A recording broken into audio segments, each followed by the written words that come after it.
Let's roll. Yeah, I love God, that's who I'm pursuing. Now can somebody please show me the beat that I came to ruin? And so on this episode, I'm gonna be talking about overcoming the biggest fear. How many of us, by a show of hands, believe we should be doing our own podcast? Maybe even doing your own show or some kind of video recording, or even writing or blogging. By a show of hands. Put your hand down, I can't see you. Overcoming the biggest fear. The fear of speaking to people and talking to a big piece of glass called a camera lens has crippled so many great voices and leaders. The fear is very real. People become beyond scared when it's time to speak to a crowd or speaking to a lens. Why is this?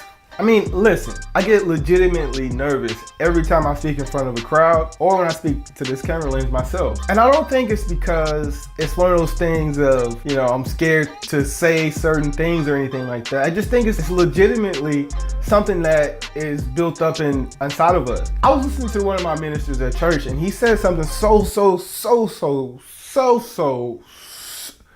profound that I had to share it on the show. He said that that's how you know you're inside of an anointing. You get those butterflies and those bubble guts, they get to moving and shaking things, and most people teach us to teach it as fear. But the reality of it is that you're walking into something. So I want to give you guys some pointers and some tips on how you can overcome the fear. Well, how I overcame the fear and how I'm, courageously, continuously outputting videos of myself, talking to you guys on information on how you can become, a speaker. 1, write down what you gotta say.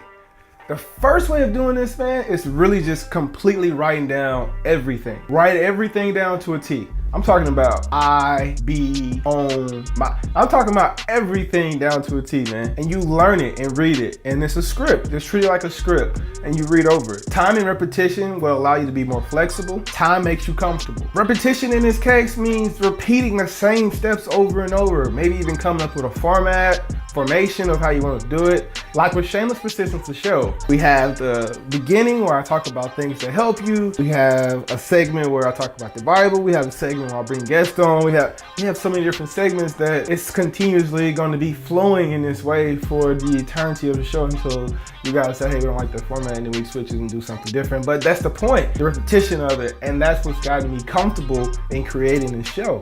I mean, just get comfortable repeating the same things, even if you have to say the same thing over and over to a point to where it becomes annoying in a sense.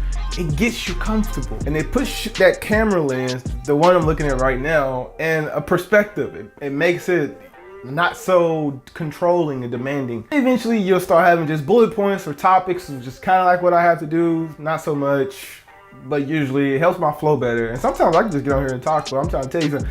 That's not what I'm doing. Anyways. 2, loosen up.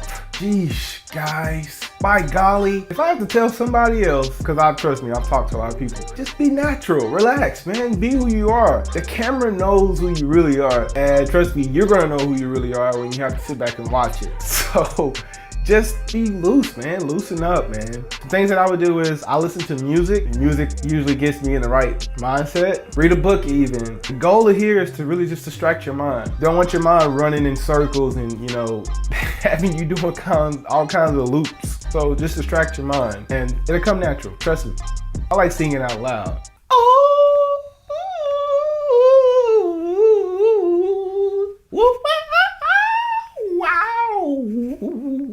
I can't sing to save a noodle. All in all, you're recording it. So you can do as many dry runs as you need. And the dry run is just simply just a run that doesn't count. And you'll be surprised. The more times you do it, like I said about repetition, the easier it becomes. And that dry run that you thought was going to be a dry run may actually be the show or the podcast or the writing. And of course, with writing, you have rough drafts, right? It's the same thing. It's the same concept. I mean, just do it as if it doesn't matter. Here's the thing, you'll be so amazed at how good you did because you were well prepared. Writing it down and getting everything together instead of just showing up and just going, that makes a huge difference in being able to create, to do a speech or to do a podcast. It makes everything a lot easier. And you almost become a perfectionist, like me. Number 3, the last thing is, guys, courage. You have to have courage. One of the coolest things about courage to me when I first discovered the true definition of this word was that courage isn't necessarily just being bigger than the situation. It's identifying the situation or that fear that's in front of you and consistently going through it, no matter how it turns out, no matter what you encounter, but to be courageous enough to go through the process. So be courageous, be completely fearless, which is being courageous, because you can't necessarily eliminate, fear is gonna be there. It's just like faith, if you believe in something, fear is the exact opposite of faith. Time to talk about business news. Well, this is the thing about business news. I literally only have one thing I want to share today. It boils down to Google. Google is literally probably my favorite company in the world. It's definitely my favorite company in the world. Google has this certain flair to it. I just love how they take care of their employees, how they handle their business. I love the colors, the facility that I've seen on the internet. Google's my favorite company. And so I truly enjoy Google, but I've been paying attention to Google in a different way, in a business aspect. And I've noticed that Google is expanding and they're spending billions, not 8 billion, not 2 billion, billions of dollars to expand their business.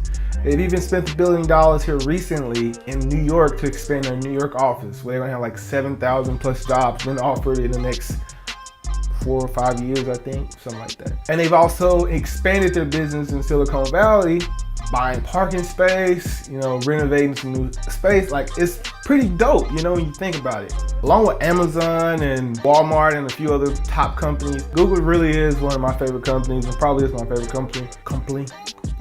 That's your business news for today. Leaders are readers. So there's this article I want y'all to read. It's going to be in the comment section below. I think it's good because there's so much information on how you can make a QR system work for your business. Can't really go into too much depth about it because I don't know as much as I would like to know. However, what I've read in the article is some very phenomenal and intriguing things about it. So make sure you check the article out in the description below. Other than that, guys, hey, it's been a pleasure to serve you guys. I think I'm gonna put out one more episode as far as me. Hopefully I can get Whitley to sign on that with me. I don't know, we'll see. But other than that, guys, I hope y'all have a blessed week. It's been phenomenal. I gotta put out a 2019 welcoming party episode or something. I just got to. I just gotta do it. But entrepreneurs, shameless persistence is not a show, it is a movement. So be shamelessly persistent about your business, man. Peace. See y'all later.